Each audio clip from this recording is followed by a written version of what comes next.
লবকুশকে নিয়ে মনে ঠাকুর গমন করিলেন। আর এই দুই ভাইকে নিয়ে মনে ঠাকুর তার গৃহে উপনীত হলেন। ওরে লবরে কুশ শোনা দিয়ে মন, আমি তো যাবো এই চিত্রকূট পর্বতে ভগবানকে সাধন করিতে, তোমরা দুই ভাই আমার এই তপবন খানা পাহারা দিবেন। তখন লব বললেন, দাদু আপনি তো ভগবানকে সাধন করতে যাচ্ছেন, আমার জন্য এখানে ভগবান নিয়ে আসবেন তো দাদু? দাদু আমার জন্য দুখানা ভগবান নিয়ে আসবে দাদু। ওরে লাভ, ওরে কুশ, তোদের দুই ভাইয়ের জন্য আমি চারখানা ভগবান নিয়ে আসবো। আর এদিকে যদি আলোকে তপবনখানা পাহারা দিতে রেখে তখন কি কার্য করলেন?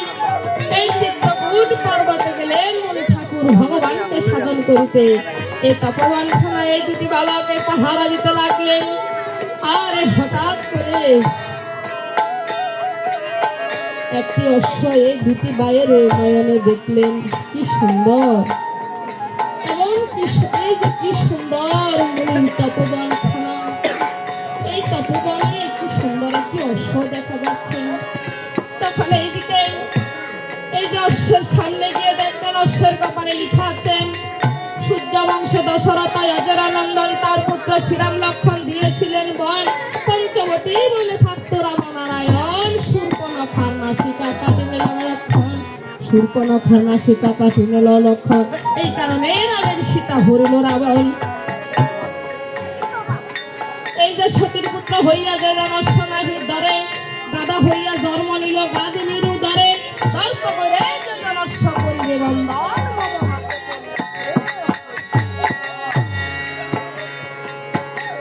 তখন কুশবীর লববীরের কাছে গিয়ে বলেন, দাদা রে, ওরে দাদা, এই বনমাঝে আমরা একটি অশ্ব দেখেছি।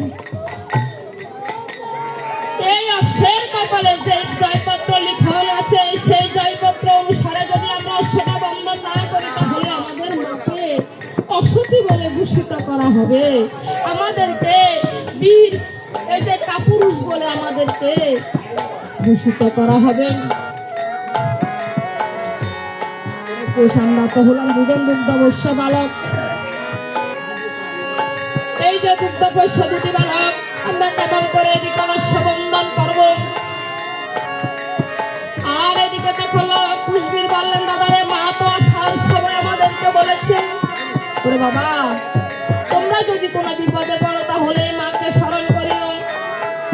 আজ আমরা এই বিপদে পড়ে দাদা আমরা মাকে স্মরণ করবো।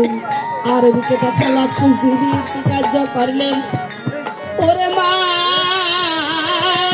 মা বলে তখন দুইজনে বড় মাঝে ডাকিতে লাগলেন।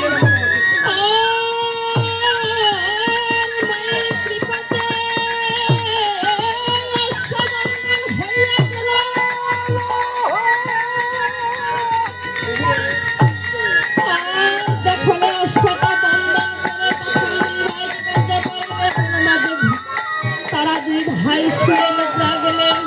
এমন সময় শত্রুগ্রবে সেইখানে উপনীত হলেন। তখন শত্রুগ্রবের চারদিকে গমন এই যে তাকিয়ে দেখলেন এই গাছতলায় তাদের অশ্বটা বন্ধন আছে দুটি বালকের হাতে। তখন এই যে কুশবীরাই দুটি বালকের কাছে গিয়ে তখন কহিতে লাগলেন, ওরে বালক, এই বনমাঝে তো তোমাদের ছাড়া আমি কাউকে দেখতে পেলাম না, এই অশ্বটাকে বন্ধন করেছে বাবা, তোমরা বন্ধন করেছ?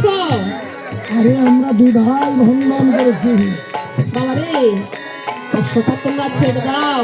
আরে বিনা যুদ্ধে কিছুতে অশ্ব ছেড়ে দেবো না, আমরা তাহলে তোমরা কি করবে?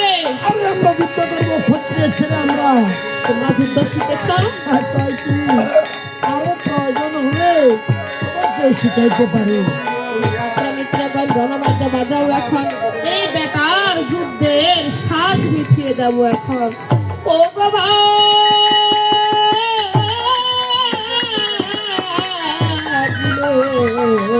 রণবাদ্য ওরে মুনির তাপো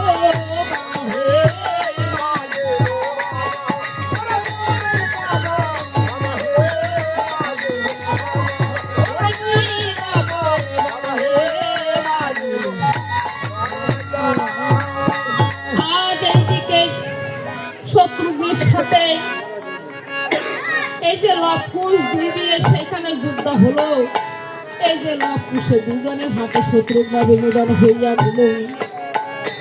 আর এদিকে দুধ গিয়া শ্রীরামচন্দ্রেরা সবাই গিয়া উপনীত হলেন। আর দুধকে দেখে শ্রীরামচন্দ্র কহিতে লাগলেন, ওরে দুধ শুনো দিয়ে মন, রণের সংবাদ বলো আছে আমার জীবন জীবন। ওগো প্রভু মঙ্গল বলবো কি?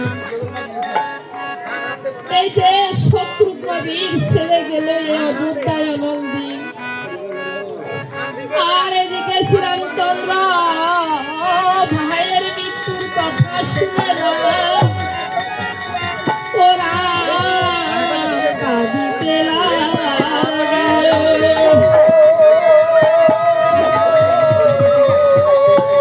রামচন্দ্রের কান্না দেখে কুলগুরু বশিষ্ঠ তখন তাকে কহিতে লাগলেন, ওহে শ্রীরামচন্দ্র, ওহে শ্রীরামচন্দ্র, তুমি যে সুমহান যজ্ঞের কালে ভাই ভাই বলে ক্রন্দন করিতেছ, তুমি যে ভাই ভাই বলে ক্রন্দন করিতেছ, তুমি যদি এই সুমহান যজ্ঞের সময় যদি ভাই ভাই বলে ক্রন্দন করো, তাহলে তোমার তো সে কাজ সম্পূর্ণ সুসম্পন্ন হবে না। তাই বলিতেছি, তোমার এই দুই ভাই, এক ভাই মারা গেলে কি হবে? তোমার তো আরো দুই ভাই আছেন। তখন ভরত লক্ষণ বলে ডাকিতে লাগলেন। আর ভরত লক্ষণ তখন সাক্ষাতে আসলেন। এই দক্ষিণ দেশে তপবনে যুক্ত পোষ্য দুটি বালকের হাতে আমাদের ছোট ভাই হইয়াছে নিধন। এই কথা ভরত লক্ষণ যখন শুনলেন, তারাও ক্ষিপ্ত হইয়া তখন কহিতে লাগলেন, দাদা গো, এই আমাদের এই ছোট ভাই শত্রুঘ্নকে নিধন করেছে। আপনি একবার আমাদেরকে অনুমতি দেন, আমি এক বাণে তাকে সেখানে নিধন করব। এই কথা যখন শুনলেন, আর এদিকে রামচন্দ্রকে প্রণাম করে তখন গণনা করিলেন। তারা যখন গণনা করিলেন, প্রথমে তারাই অমঙ্গল দেখলেন। এই যে ভামে সর্প দেখলেন, দক্ষিণে শ্রীরাম দেখলেন। তারপরেও তারা গমন করিলেন। আরো কিছু দূর যখন দেখলেন, গেলেন মাথার উপর পেঁচায় তখন পিউ পিউ ডাকতেছে। সে অমঙ্গল দেখে লবকুশ দুই ভাই গমন করিলেন। এই যে দেখলেন এক রাখালিয়ার ছেলে মাঠে চলে যাচ্ছে, তার মা তাকে বলছে, ওরে বাবা যেও না যেও না। সেই অমঙ্গল দেখে এই যে ভরত লক্ষণ গমন করলেন। আর এদিকে এই যে তপবনে গিয়ে তখন ধর্ষণ দিলেন। আর এদিকে ভরত তখন ক্ষিপ্ত হয়ে কইতে লাগলেন, কে আমার এই ছোট ভাই শত্রুঘ্নকে নিধন